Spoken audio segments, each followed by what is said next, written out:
Abay, grabing init naman. Aba, pati aring electric fan. Para bang apoy ang lumalabas. Yung binili kong yelo kanina. 3 minuto. Tunaw na. Siguro kapag lumabas ka ng bahay, tanghaling tapat, talagang malilitsyon ka eh. Sarap maligo talaga dito, malamig. Nay, pakiabot nga sa akin yung ice cream ko. Tumigil ka nga dyan, abudo.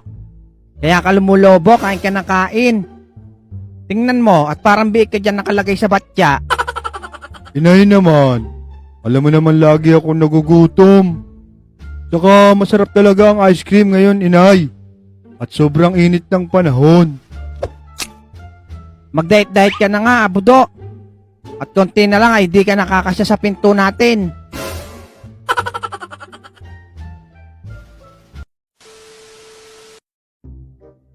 Aching! Aching! Aba, may babae yatang bumanggit sa pangalan ko ah.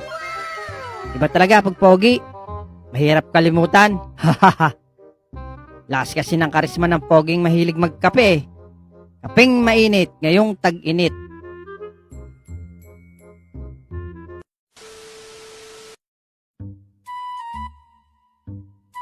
Hoy, boy kulot! Anong trip yan? Anong ginagawa mo dyan sa taas ng puno? May lahi ka talagang unggoy no? Nagpapahangin, Lex. Sobrang init kasi sa loob ng bahay eh. Parang sinisilban. Tsaka baka mangitim ako. Ramdam kita, boy kulot. Sobrang init talaga ngayon. Pero bumaba ka na dyan. At punta natin sila Bogart at Abudo.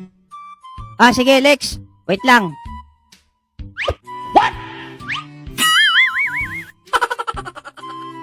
Ayan.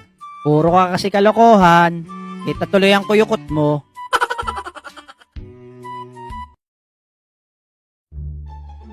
Sobrang init ngayon, oh, Bogart. Hindi ko ramdam, Abudo. Paanong hindi init? Ay tingnan mo naman. Ang baba ng araw, oh. Hoy, Bogart.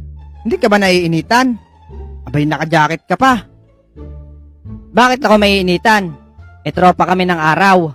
Mainit siya. Tapos hot ako, di ba? Ano, hot? Baka, iimi ka na naman ng sala, poging lamig. Ano kaya kung maligo tayo sa dagat ngayon? Ayos yan, Lex. Nako, hindi ako pwede ngayon eh. Nako, sayang. Baka andun sila Aling Bebang, kasama si Kekay. Balita ko, maliligo din sila ngayon. Ano, tara na. Wow, bilis mo ah. Nakaswimsuit ka na agad ah. Iba talaga pag si Keke ang pinag-uusapan. Iba talaga simoy ng hangin dito sa dagat, no? Oo nga, Lex. Amoy kilawin. Maasim. Kilawin ka naman dyan. Kanina ko pa naaamoy. Ay, lintik na aray. Kilikili pala ni Abudo yun. Nako po. Gusto mo, Bogart? Kamusta mga bata? Ay, pangit. Otlog, ikaw pala. Ako, si Otlog. Aba, andito ka rin pala. Kala ko, nakulong ka na. Baka nakatakas, Lex. Anong nakatakas? Anong ginagawa mo dito? Wala. Sinundan ko lang kayo.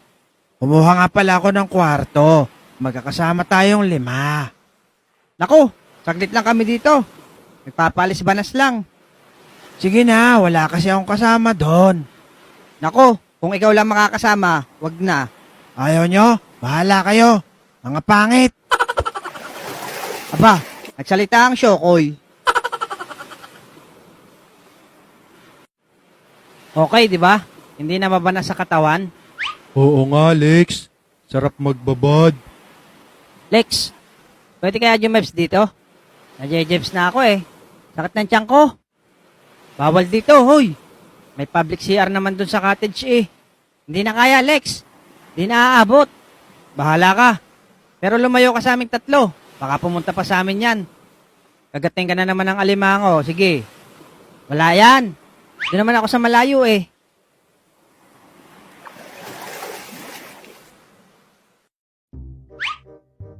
Ayaw nyo ako samahan, ha? Yari kayo ngayon sa akin. Ewan ko lang kung hindi kayo manginig sa takot dito.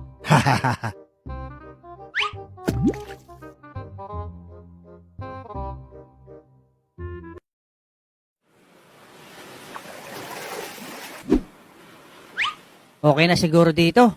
Hindi na talaga kaya eh.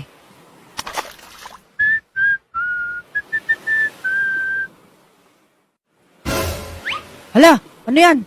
May pating. Abudo, boy kulot. May pating. Bilisan nyo. Langoy na.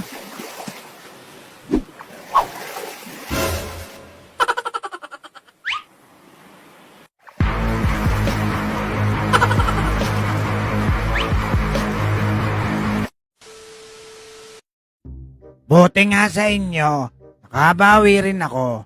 Ang bibilis nyo pala lumangoy. Teka, bakit dalawa na to? Isa lang naman ang ginamit ko. Nabawi kayo ha? Kala nyo matatakot nyo ako ha? Teka nga. Nako, tunay na pating na to.